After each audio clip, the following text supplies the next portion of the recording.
ৰাজ্যত ভয়াবহভাৱে বাঢ়িছে ডেংগু ৫ শতাধিক লোক আক্ৰান্ত ডেংগুত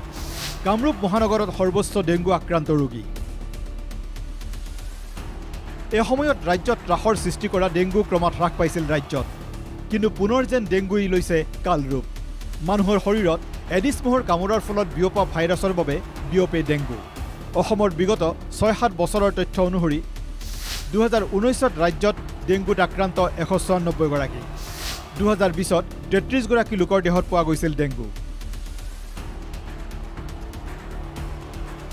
২০২১ত ডেংগুত আক্ৰান্তৰ সংখ্যা ১০৩ গৰাকী ২০২২ৰ তথ্যত ১৮২৬ গৰাকী আক্ৰান্ত ডেংগুত ২০২৩ বৰ্ষত ৰাজ্যত সৰ্বাধিক লোক আক্ৰান্ত হৈছিল ডেংগুত ৮,২০৮ গৰাকীৰ দেহত ডেংগুৰ উপস্থিতি ২০২৪ত ২,২৭১ গৰাকী আক্ৰান্ত ডেংগুত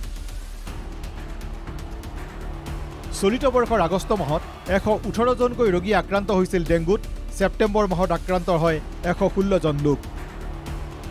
আজি ২৭ অক্টোবৰৰ পৰা ৫৫টা চেম্পল আমাৰ তাত পঠাইছিলে প্ৰাগজ্যোতিষপুৰ মেডিকেল কলেজৰ পৰা কাৰণ সেইখিনি জাগাত বেছিকৈ সংক্ৰমণ হৈ আছিল আৰু তাৰে যোনবিলাক ৰোগী আছিল তাৰে ব্লাড চেম্পলবিলাক আমাৰ পঠালে ৫৫টাৰ ভিতৰত ১৪টা পজিটিভ ওলাইছে প্ৰাগজ্যোতিষ মেডিকেল কলেজৰ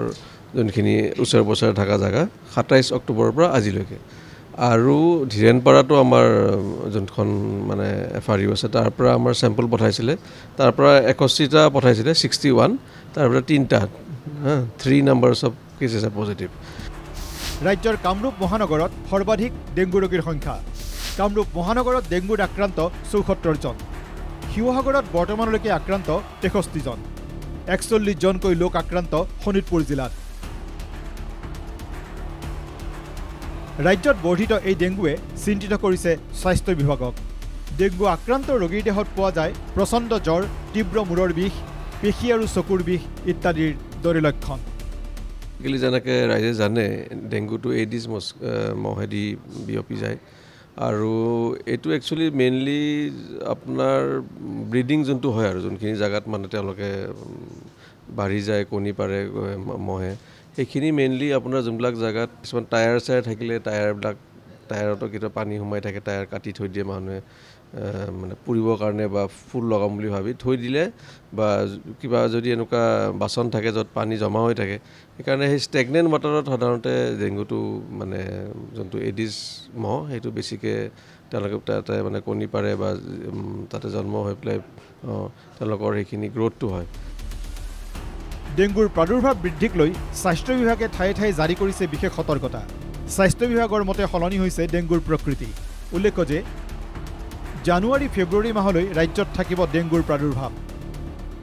ডেংগুক লৈ সজাগ হ'ব লাগিব জনসাধাৰণ বিভিন্ন স্থানত জমা হৈ থকা পানী আঁতৰাই নলা নৰ্দমা চাফা ৰাখি পৰিৱেশ পৰিষ্কাৰ কৰি ৰখাৰ লগতে মহ প্ৰতিৰোধৰ মহজাল শৰীৰৰ অধিকাংশ ঢাকি ৰাখিব পৰাকৈ কাপোৰ পৰিধান কৰিলে ৰোধ হ'ব পাৰে ডেংগুৰ সংক্ৰমণ গাৰ বিষ জ্বৰ মাথাটো বিষাব আৰু জইণ্ট পেইনবিলাক হয় এনেকুৱা সেইখিনি বস্তু মানে মেইন আৰু জইণ্ট পেইনটো খুব মানে থাকে আৰু বোন ব্ৰেকিং ফিভাৰ বুলিয়ে কয় সেইকাৰণে আৰু শৰীৰত ডেংগুৰ লক্ষণ দেখিলে ততাতৈয়াকৈ চিকিৎসকৰ পৰামৰ্শ লোৱা দৰকাৰ লগতে সচেতনতায়ো ৰক্ষা কৰিব পাৰে ডেংগুৰ পৰা ভিডিঅ' জাৰ্নেলিষ্ট আছিক আহমেদৰ সহযোগত